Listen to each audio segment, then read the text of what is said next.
After losing everything I own to the 2019 bushfires in Australia, I've rebuilt my life and plan on travelling to every continent with my Africa twin. Join me on this adventure as I rise from the ashes of my former life.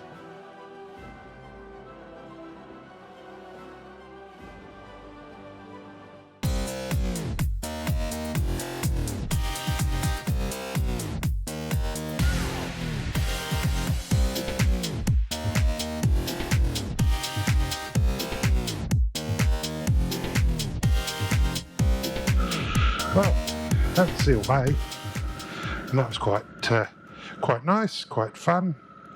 Got to see some seals up close, and hopefully the footage for that was really good. I'll find out when it comes time to edit, I guess. And now I've got water down the inside of my visor of my helmet because it rained, and nobody seems to be able to work out how to stop water going down the inside of a visor on a motorbike helmet. Anyway, we're going to shoot out a little bit further towards the west, and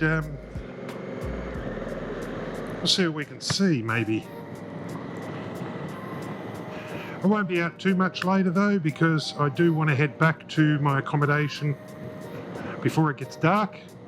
As you know, this is called Kangaroo Island for a reason, because it's full of kangaroos, and the Tamar wallaby, I think they said it was called, and the Tamar wallaby is all but extinct on the mainland, so protecting them here is pretty important. I did find one dead on the road the other night. I was quite disappointed with that. Car had hit it. So I was doing a bit of research, and Kangaroo Island is about the same size as Bali, and I don't know what the population of Bali is, but I'm pretty sure you can Google that yourself if you really want to know. But the population of Kangaroo Island is about 4,700 to 5,000 people, and during the peak holiday season, obviously the population here skyrockets. So, but it's quite a large space, really, for not many people, and it's got a lot of animals and lots of pristine wilderness as well. Well, the bits that weren't burnt by the fires in the Black Summer 2019-2020 bushfires. Look at that, isn't that gorgeous? And the sand dunes up there. There's an area of the island that's actually called Little Sahara, and there's no plants there, just lots of sand dunes.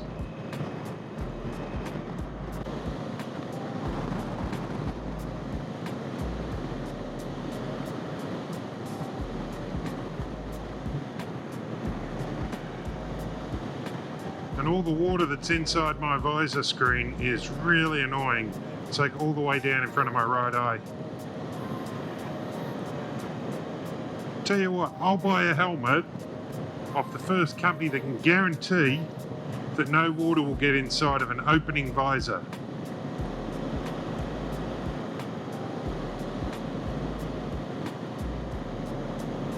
Because that is one of the most annoying things.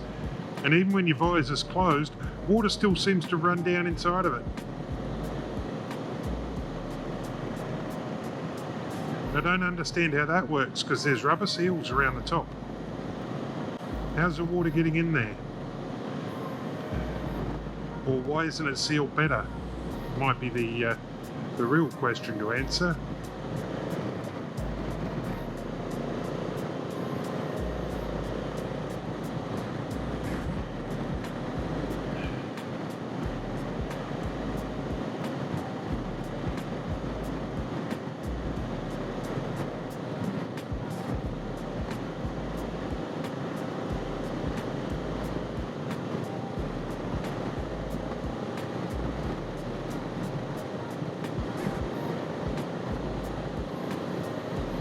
So I was just talking about Little Sahara, and this is its entrance here, so I thought I'd come in and have a look.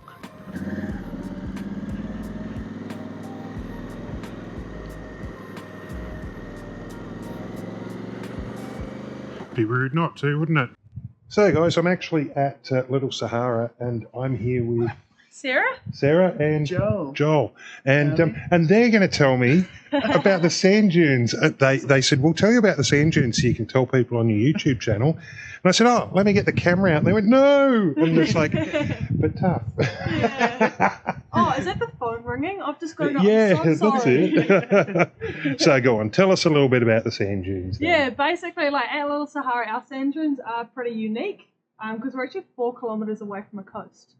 Oh, okay. So you can't actually say that the coast is the cause of the dunes. Okay, that's pretty cool. Dunes, we've got 4, and the tallest one, we can't actually see it from where we are, but if you are brave the walk, you can head up It's a long walk, folks. Yeah. See the next one? That's not it. See the next one? That's not it. The 4th one, the furthest one away from us, is actually 70 metres above sea level. Oh, wow. So that's actually a big sand dune. Yeah, it's amazing. So if we cast our minds back to 17,000 years ago, that ice age that happened, that is where we can sort of see when our sand dunes started actually forming. So pretty old sand dune. Yeah, if you stand on top of the sand dune, imagine that you're about 100 metres below water level. And that's what it used to be. So all the marine life used to be around here, but they had these winds like you would never imagine today. Just all these winds, and then what happened is the water levels just dropped at the same time. So the continental shelf, just off the south coast of Kangaroo Island, just completely drops down in depth. So the water actually just went all the way back out, leaving all the marine life. Obviously didn't go with it.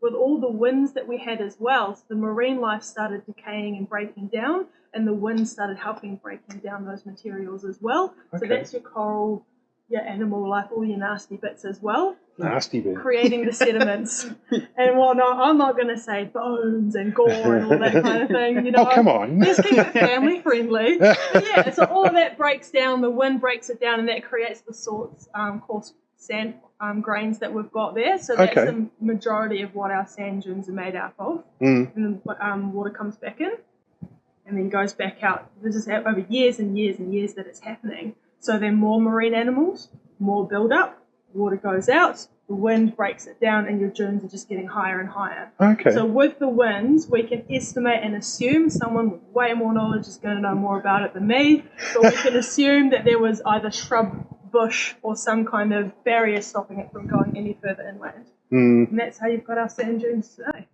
And they're pretty impressive. And I mean, I just really want to steal that thing and go out there because that looks like a lot less effort. Yeah, it definitely is. Yeah. So what have you got to say about the sand dunes as you're a tour guide in training? Generally, put on the spot there. Look, he's blushing now. I stole 3 weeks in. Points, yeah. Generally, it was the thing that caused the sea to go out was like an ice age. So we think that the thing that anchored the sand here was a collection of like that old shell life being deposited over like 100 million years. So over that time, it got compressed and compressed. And if you actually go out into the sand dunes, you can see the rock layers there of all that old marine life that's just been compressed and formed into, what is it, like calcite or something they call it? I can't quite remember, but... That's right. There's a study point for you. Yeah, definitely. Calcium is in the bones. It's a fancy way to say that word is what's happening. That's basically it. Yeah, it sounds about right. It's pretty cool out there if you can make it up. Yeah. Definitely give it a go. It's an awesome view. Yeah, but it's a long walk.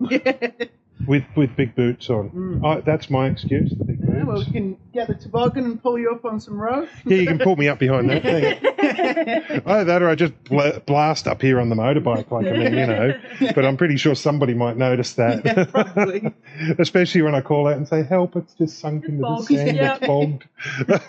Well, thank you very much for the... yeah, exactly. Well, that's exactly right. I mean, I wouldn't expect any different, really, would I? But thank you very much for the lovely information, guys. Right. That's fantastic. And thank you, guys, for watching that.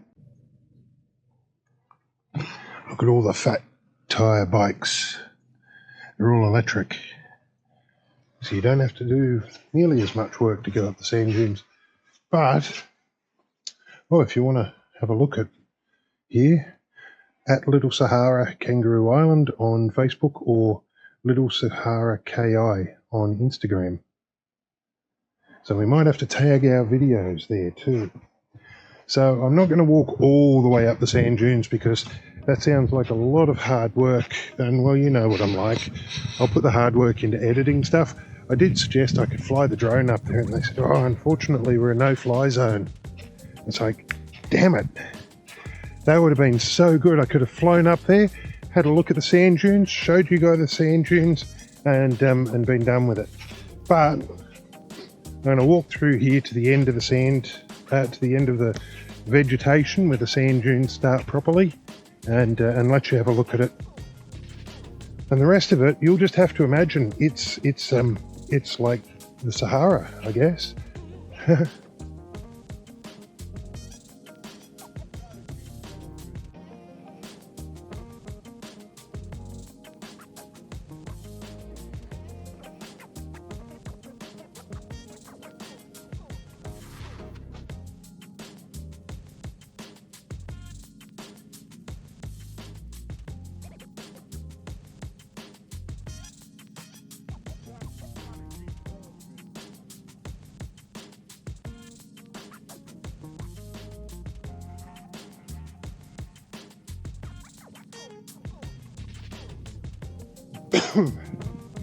Oh, it's looking steep.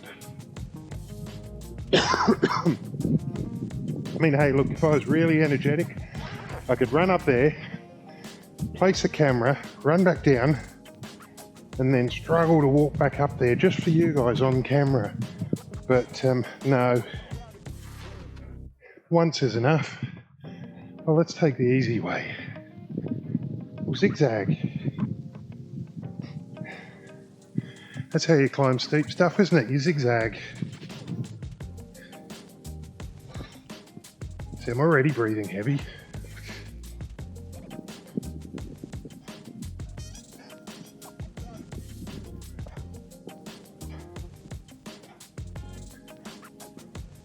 Oh. There's just all these footprints running up the side of the sand dunes. And look, I know Itchy Boots would go running off up there, walk along the top, so would on her bike. Yeah, they're both younger than me, fitter than me, and better looking than me. So you'll just get what you're given. But to be honest, how cool is it? You see gigantic sand dunes.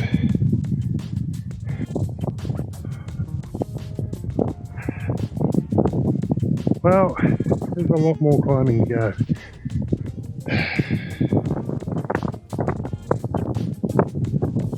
But I'm not going to do it. But I hope you enjoy it, at least what you do get to see from me. And I'll try and find a link to an official video from here or something like that on YouTube, and I'll put the link up above. And I'll, if I remember, try and put the Instagram and Facebook pages as a link in the description down below. Beehives! Behave yourself, young man.